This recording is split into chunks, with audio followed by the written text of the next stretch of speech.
Osciloscopio digital. Generador de funciones. Multímetro digital. Fuente de alimentación bipolar.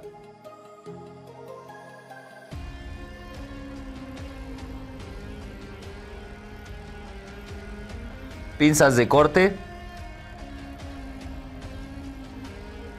Cables BNC Caimán o puntas atenuadoras. Protopor. Cables Banana Caimán. Cables Caimán. Puntas de prueba para multímetro. Conector T para BNC. Cables BNC.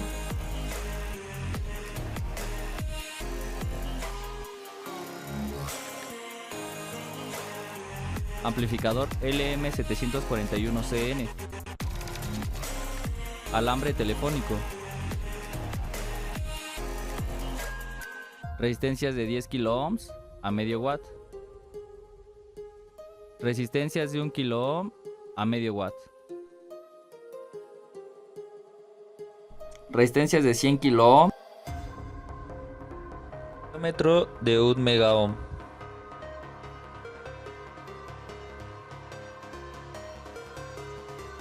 Armaremos el circuito del punto 1 del trabajo en casa, el cual quedará de la siguiente manera. Ahora alimentaremos el circuito con una señal triangular de 1 volt pico pico a una frecuencia de 5 Hz. Polarizamos el circuito y conectamos un canal del osciloscopio a la terminal de salida del circuito. Verificamos que la señal no tenga distorsión y entonces aumentaremos la frecuencia poco a poco. Anotaremos lo que sucede en el punto 5.4. Anotaremos la frecuencia donde la señal se observa sin distorsión en el punto 5.5 de la práctica. Buscaremos la frecuencia donde la amplitud de la señal de salida esté al 70% con respecto a la amplitud de la entrada.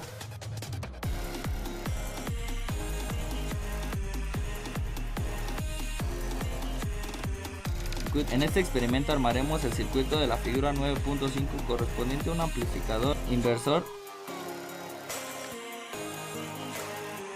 Teniendo ensamblado el circuito y alimentado, le aplicamos una señal cuadrada de 1 volt pico pico con una frecuencia de 10 kHz. Se muestra en el diagrama eléctrico simulado. Conectamos el canal A, que corresponde al canal 1 del osciloscopio, para medir la señal de entrada pico a pico, y el canal B, en este caso el canal 2 del osciloscopio, para medir la señal de salida pico a pico.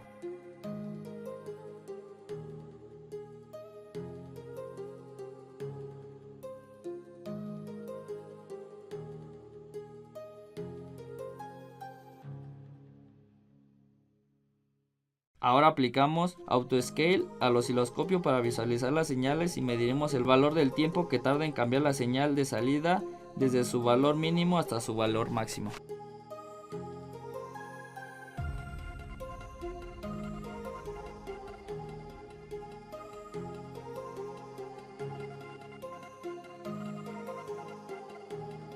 Para finalizar, modificaremos la frecuencia y anotaremos el comportamiento del circuito y graficamos la señal de entrada y de salida.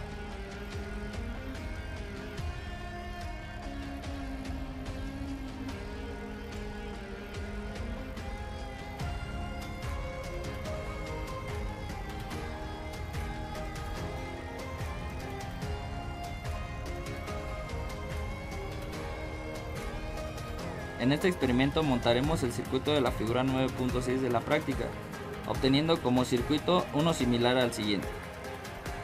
Alimentaremos el circuito con una señal senoidal de 2 volts pico a pico a una frecuencia de 1 kHz. Ya alimentado correctamente el circuito, mediremos y anotaremos el valor RMS de la señal de la salida. Determinaremos el CMRR, el cual es un parámetro que mide la cantidad de ruido que el amplificador es capaz de eliminar. El CMRR se define como el 20 logaritmo de la ganancia diferencial sobre la ganancia en modo común. Para poder realizar el cálculo primero, obtendremos el voltaje diferencial y el voltaje en modo común, donde definiremos como voltaje A y voltaje B. Teniendo estos valores, ahora podemos calcular la ganancia en modo diferencial y la ganancia en modo común, y estos valores los sustituiremos en la ecuación del CMRR.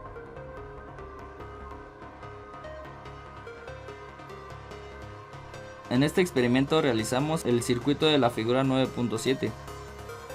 Ya que lo tenemos ensamblado y alimentado, le añadiremos una señal senoidal de 1 volt pico a pico a una frecuencia de 50 kHz.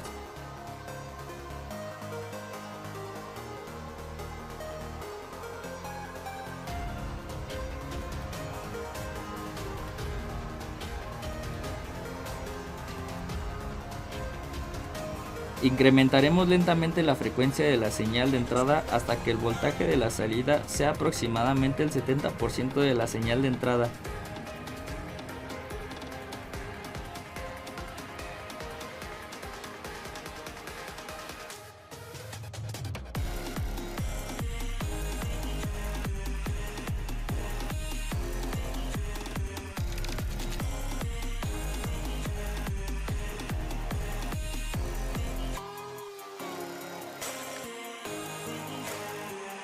Y para finalizar calcularemos el ancho de banda del circuito con la siguiente ecuación.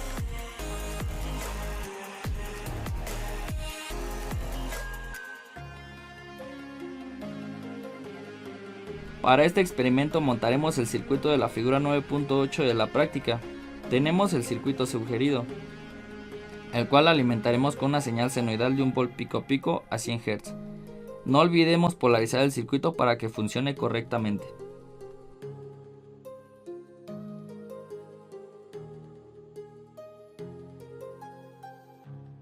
Ahora conectaremos el canal A, que corresponde al canal 1 del osciloscopio, y el canal B, que corresponde al canal 2 del osciloscopio, en la terminal B del circuito.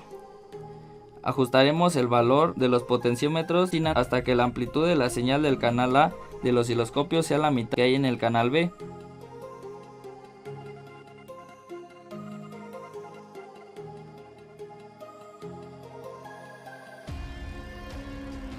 Ahora desconectamos los potenciómetros, no sin antes quitar la alimentación del circuito para evitar problemas. Ya que el circuito no tenga los potenciómetros, polarizamos el circuito, lo alimentamos y medimos el valor de la resistencia, o mejor dicho, impedancia de entrada.